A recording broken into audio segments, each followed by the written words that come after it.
Bapak Ibu sekalian, kita masih ada waktu. Kami berikan kesempatan Bapak Ibu untuk memberikan masukan.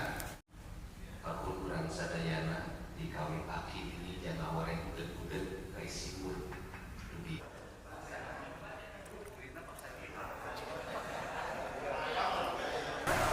Bang di bawah itu sih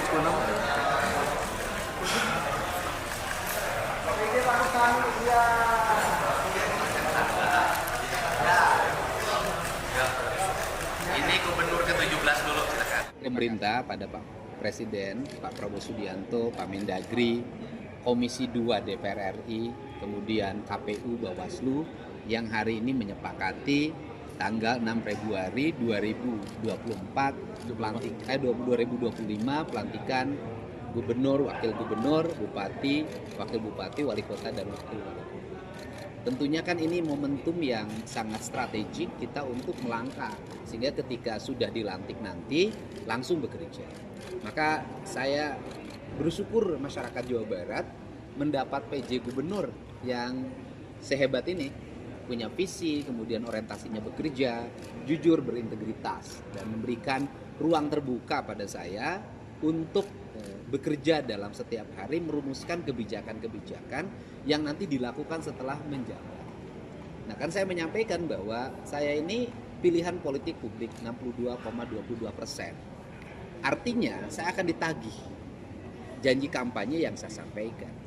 Nah seluruh janji kampanye yang saya sampaikan itu harus direlasikan lewat siapa? Organisasi perangkat daerah Provinsi Jawa Barat. Untuk itu apa yang menjadi prioritas? Kepentingan publik. Layanan dasarnya apa? Layanan dasarnya layanan pendidikan. Gimana anak-anak Jawa Barat bisa sekolahnya SMA. Kemudian layanan kesehatan. Gimana rakyat Jawa Barat semuanya terlayani layanan kesehatannya dari mulai tingkat puskesmas sampai rumah sakit. Gak boleh lagi ada antrian orang di Hasan Sadikin untuk dapat operasi. Seluruhnya harus tersebar di seluruh daerah. Setiap rumah sakit punya kemampuan yang sama. Kemudian juga layanan infrastruktur. Gak boleh lagi di Jawa Barat ada jalan yang rusak, yang bolong, harus lebar-lebar. Nanti kualifikasinya dirubah, mana jalan daerah pertanian, mana jalan daerah industri. Mobil yang lewatnya kapasitasnya berapa, jalannya harus berubah, gak boleh lagi tetap seperti itu. Nah, kemudian rakyat Jawa Barat harus mendapat pasokan listrik yang 140.000 harus kelar. Kemudian rakyat Jawa Barat harus mendapat jaminan layanan air bersih, jaminan layanan perumahan yang murah, atau masyarakat tidak mampu dibantu perumahan. Nah, seluruhnya itu kan perlu uang. Maka uangnya ada di Kasda Provinsi Jawa Barat yang sudah ada dalam rencana kerja 2025. Nah, tentunya seizin Pak PJ, saya dan diminta juga tim transisinya yang bentuk Pak PJ. Tetapi seluruhnya adalah pejabat Pemprov, tidak ada orang luar. Nah, sehingga akan dilakukan perubahan-perubahan arah kebijakan keuangan yang akan diarahkan untuk belanja kepentingan publik yang real dirasakan langsung oleh masyarakat. Untuk itu pasti ada nomenklatur yang digeser, jumlah besaran di nomenklatur itu yang dirubah, angka-angka yang dianggap tidak efisien dan tidak produktif itu akan dicoret.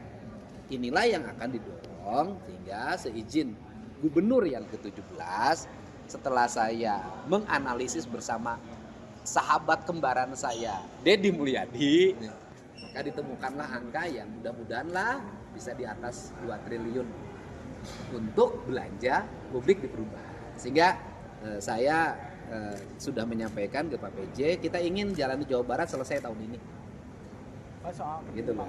Pemerintah pada Pak Presiden, Pak Prabowo Subianto, Pak Mendagri, Komisi 2 DPR RI, kemudian KPU Bawaslu yang hari ini menyepakati tanggal 6 Februari 2024 2025 pelantikan gubernur, wakil gubernur, bupati, wakil bupati, wali kota dan wakil wali kota. Tentunya kan ini momentum yang sangat strategik kita untuk melangkah sehingga ketika sudah dilantik nanti langsung bekerja.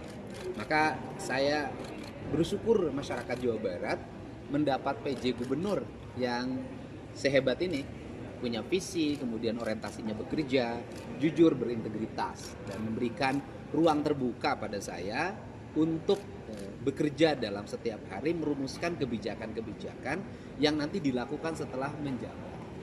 Nah kan saya menyampaikan bahwa saya ini pilihan politik publik 62,22%. Artinya saya akan ditagih janji kampanye yang saya sampaikan. Nah seluruh janji kampanye yang saya sampaikan itu harus direlasikan lewat siapa? Organisasi perangkat daerah Provinsi Jawa Barat. Untuk itu apa yang menjadi prioritas? Kepentingan publik. Layanan dasarnya apa?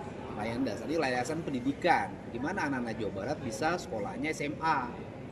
Kemudian layanan kesehatan, gimana rakyat Jawa Barat semuanya terlayani layanan kesehatannya dari mulai tingkat puskesmas sampai rumah sakit. Nggak boleh lagi ada antrian orang di Hasan Sadikin untuk dapat operasi, seluruhnya harus tersebar di seluruh daerah.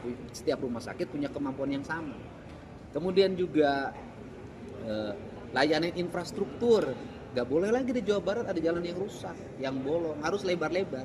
Nanti kualifikasinya dirubah, mana jalan daerah pertanian, mana jalan daerah industri. Mobil yang lewatnya kapasitasnya berapa, jalannya harus berubah, nggak boleh lagi tetap seperti itu. Nah, kemudian rakyat Jawa Barat harus mendapat pasokan listrik yang 140.000 harus kelar. Kemudian rakyat Jawa Barat harus mendapat jaminan layanan air bersih, jaminan layanan perumahan yang murah, atau masyarakat tidak mampu dibantu perumahan. Nah, seluruhnya itu kan perlu uang. Maka uangnya ada di Kasda Provinsi Jawa Barat yang sudah ada dalam rencana kerja 2025. Nah, tentunya seizin Pak PJ, saya dan diminta juga tim transisinya yang bentuk Pak PJ. Tetapi seluruhnya adalah pejabat Pemprov, tidak ada orang luar. Nah, sehingga akan dilakukan perubahan-perubahan arah kebijakan keuangan yang akan diarahkan untuk belanja kepentingan publik yang real dirasakan langsung oleh masyarakat.